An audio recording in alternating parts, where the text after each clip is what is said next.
اعوذ باللہ من الشیطان الرجیم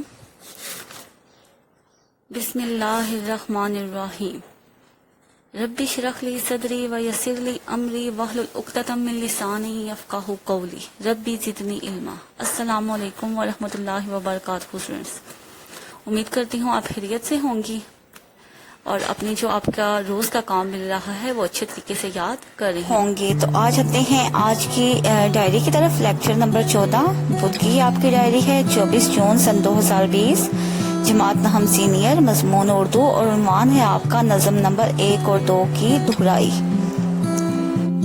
سرگرمی ہے آپ کے دونوں نظموں میں سے آپ نے قافیہ اور ردیف ڈھونڈ کر لکھنے ہیں، ٹھیک ہے؟ کاپی پر کچھ خط آپ نے قافیہ اور ردیف دونوں نظموں میں سے ڈھونڈ کر لکھنی ہے۔ تدریسی مقاصد کی طرف آ جاتے ہیں۔ ہم کے تدریسی مقاصد طلباء کو ہم کے بارے میں بتانا، اللہ رب العزت کی ذات و صفات کے متعلق بتانا اور طلباء کے دلوں میں توحید کی عظمت اور ایمان کی پختگی کا احساس پیدا کرنا۔ نعت کے تدریسی مقاصد نعت کے معنی و مفہوم سے آگاہ کرنا، رسول پاک صلی اللہ علیہ وسلم کی ذات و صفات کے مختلف پہلوؤں سے آگاہ کرنا اور دل میں رسول پاک صلی اللہ علیہ وسلم کی محبت و عقیدت کے جذبات کو فروغ دینا۔ حمد کی تعریف، ایسی نظم جس میں اللہ تعالیٰ کی تعریف اور توصیف بیان کی جائے حمد کہلاتی ہے۔ شاعر کی تعارف کی طرف آتے ہیں۔ خواجہ الطاف حسینی احالی پانی پت میں پیدا ہوئے، 1837 میں یہ پیدا ہوئے تھے، 1914 میں ان کا انتقال ہوا تھا اور ان کو 1904 میں شمس العلماء کا خطاب ملا۔ شاعری میں انہوں نے مرزا غالب کی شاگردگی اختیار کی اور ان کا جو شمار ہے وہ اردو ادب کے اہم شاعروں میں بھی ہوتا ہے، نثر نگاروں اور تنقید نگاروں میں بھی ہوتا ہے۔ اور ان کی جو تصنیف کے نام ہے وہ ہے دیوان حالی، مسترس حالی، مدجزر اسلام، مقدمہ شعر و شاعری، یادگار غالب، حیات سعدی اور حیات جاوید۔ ان کی جو خصوصی قابل ذکر جو تصنیف ہیں وہ یہ ہیں۔ تشریح پہ آ جاتے ہیں۔ قبضہ ہو دلوں پر کیا اور اس سے سوا تیرا، ایک بندہ نافرما ہے ہم سرا تیرا۔ بندہ نافرمان، حکم نہ ماننے والا بندہ، ہم سرا اللہ تعالیٰ کی تعریف بیان کرنا۔ اس شعر میں شاعر کہتے ہیں کہ اے اللہ، میں تیرا ایک حکم نہ ماننے والا انسان ہوں، لیکن پھر بھی میرے دل پر تیری ہی حکمرانی ہے، پھر بھی میں تیری ہی تعریف میں مگن ہوں اور پھر بھی میں تیری تعریف ہی بیان کرتا ہوں۔ میرے دل پر تیرا ہی قبضہ ہے، میرا جو دل ہے، بے شک میں تیرا حکم نہیں مانتا، لیکن جو میرے دل میں تیری یاد ہے وہ ہر وقت قائم ہے، ہر وقت مجھے تمہاری یاد آتی ہے اور میرا دل جو ہے وہ بے شک میں تیرا حکم نہیں مانتا، لیکن پھر بھی میں تیری یاد سے غافل بھی نہیں ہوں۔ وہ سب سے مقدم ہے حق تیرا ادا کرنا، بندے سے مگر ہوگا حق کیسے ادا تیرا۔ مقدم سب سے اولین۔ اس شعر میں شاعر کہتے ہیں کہ سب سے پہلا جو انسان پر حق ہے وہ اللہ تعالیٰ کا ہے، کیونکہ اللہ تعالیٰ نے اس کو بے شمار نعمتیں دی ہیں۔ اللہ تعالیٰ کے اشرف المخلوقات پر بہت زیادہ احسانات ہیں، اگر ہم ان احسانات کو جھکانا چاہیں تو ہم نہیں جھکا سکتے، اور قرآن کریم میں ارشاد ہے کہ تم اپنے رب کی کون سی نعمت کو جھٹلاؤ گے، لیکن شاعر کہتا ہے کہ انسان اتنا غافل ہے اور انسان اتنا گناہگار ہے کہ اتنی نعمتوں ہونے کا باوجود، اتنے احسانات ہونے کے اللہ کے باوجود پھر بھی وہ اللہ تعالیٰ کا حق ادا نہیں کر سکتا، اور نہ ہی ایسا ہو سکتا ہے کہ بندے سے اللہ تعالیٰ کا حق ادا ہو۔ تیسرا شعر ہے محرم بھی ہے ایسا جیسا کہ ہے نہ محرم، کچھ کہہ نہ سکا جس پر یا بید کھلا تیرا۔ بید راز، محرم جاننے والا اور نہ محرم نہ جاننے والا۔ اس شعر میں شاعر کہتے ہیں کہ اے اللہ، تجھے جاننے والا بھی ایسا ہی ہے جیسا کہ نہ جاننے والا، کیونکہ تیری ذات کے راز جس پر آشکار ہو جاتے ہیں وہ کسی سے کچھ کہہ بھی نہیں سکتا۔ تو جو اللہ تعالیٰ کی نشانیوں کو حاصل کر لیتا ہے، ایک تو وہ ہے جو اللہ تعالیٰ کی ذات میں مگن ہی نہیں ہے، اللہ تعالیٰ کو دیکھنے کی کوشش ہی نہیں کرتا، لیکن جو کوشش کرتا ہے، جو اللہ تعالیٰ کو پا لیتا ہے، وہ پھر اللہ تعالیٰ کی تعریف میں مصروف ہو جاتا ہے، وہ دنیا والوں سے کچھ بھی نہیں کہتا۔ اس لیے محرم اور نامحرم ایک جیسے ہی ہیں۔ جچتا نہیں نظروں میں یا حلعت سلطانی، کملی میں مگن اپنی رہتا ہے گدا تیرا۔ جچتا اچھا لگنا، حلعت سلطانی بادشاہ کی طرف سے لیا گیا لباس۔ اس شعر میں شاعر کہتے ہیں کہ اے اللہ، میں تیری ہی تعریف میں مصروف ہوں اور میں تیری ہی ہر وقت تیری ہی تعریف بیان کرتا رہتا ہوں، اور مجھے اور کچھ بھی نظر نہیں آتا۔ اگر مجھے بادشاہ کی طرف سے قیمتی لباس بھی دیا جائے تو مجھے وہ بھی اچھا نہیں لگے گا، اگر مجھے تیری طرف سے ایک پھٹی پرانی چادر بھی مل جائے تو میں اسی پر گزارا کر لوں گا، لیکن میں بادشاہ کے دیے ہوئے قیمتی لباس کو خاطر میں نہیں لاؤں گا، کیونکہ تو میرا پالنے والا ہے اور میں تیری تعریف میں مصروف ہوں۔ شعر نمبر 5۔ تو ہی نظر آتا ہے ہر شے پہ محیط ان کو، جو رنج و مصیبت میں کرتے ہیں گلا تیرا۔ محیط، گرا کرنے والا، رنج دکھ، گلا شکایت۔ اس شعر میں شاعر اللہ تعالیٰ سے کہتے ہیں کہ اے اللہ ان لوگوں کو بھی تو ہی نظر آتا ہے جو دکھ اور مصیبت کے وقت بھی اللہ تعالیٰ کا جو تیرا ہی شکوہ کرتے ہیں.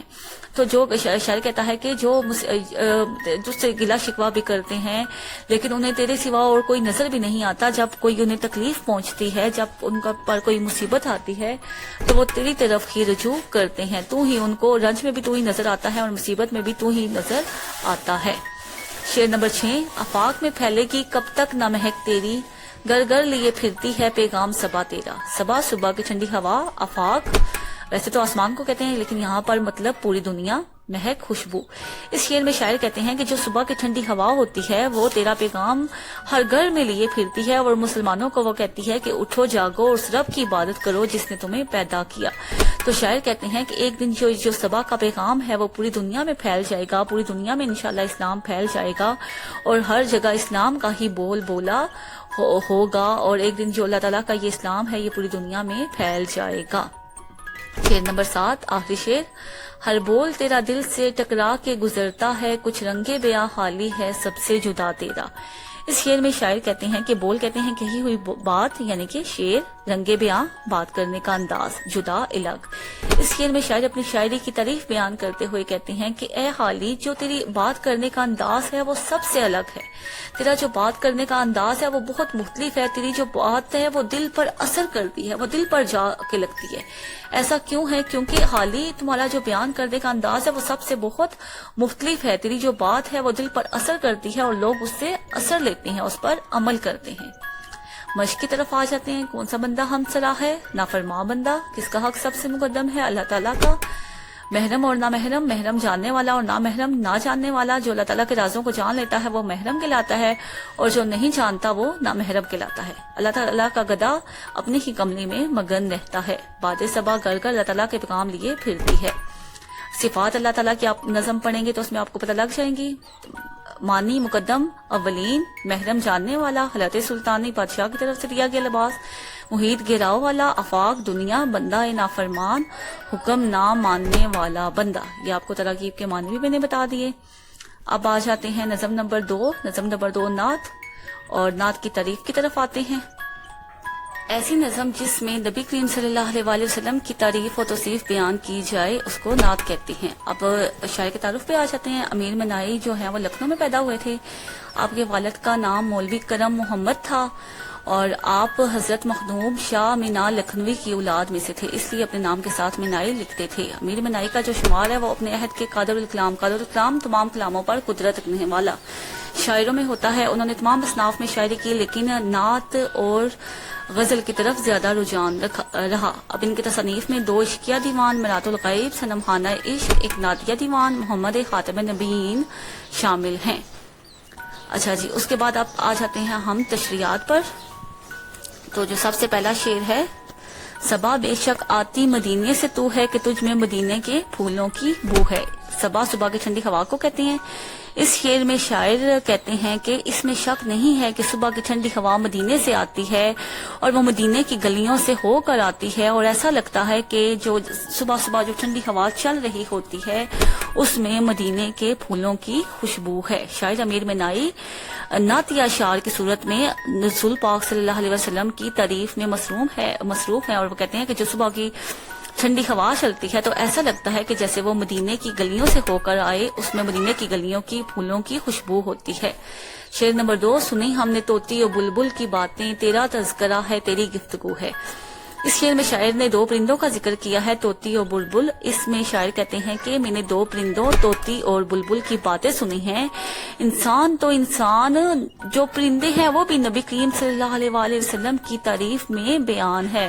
شاعر کہتا ہے کہ میں نے ان کی بھی باتیں سنی ہیں, ان کی بھی میں نے گونج سنی ہے, وہ بھی ایسے ہی لگ رہا ہے جیسے کہ نبی کریم صلی اللہ علیہ وسلم کی ہم سرائی میں مصروف ہوں. تو شاعر کہتا ہے کہ جس کے پاس بھی جائیں وہ ہر وقت نبی کریم صلی اللہ علیہ وسلم کا ہی ذکر کر رہا ہوتا ہے, ہر جگہ آپ کی ہی گفتگو جاری ہے. شعر نمبر 3. جیوں تیرے در پر مروں تیرے در پر, یہی مجھ کو حسرت یہی آرزو ہے.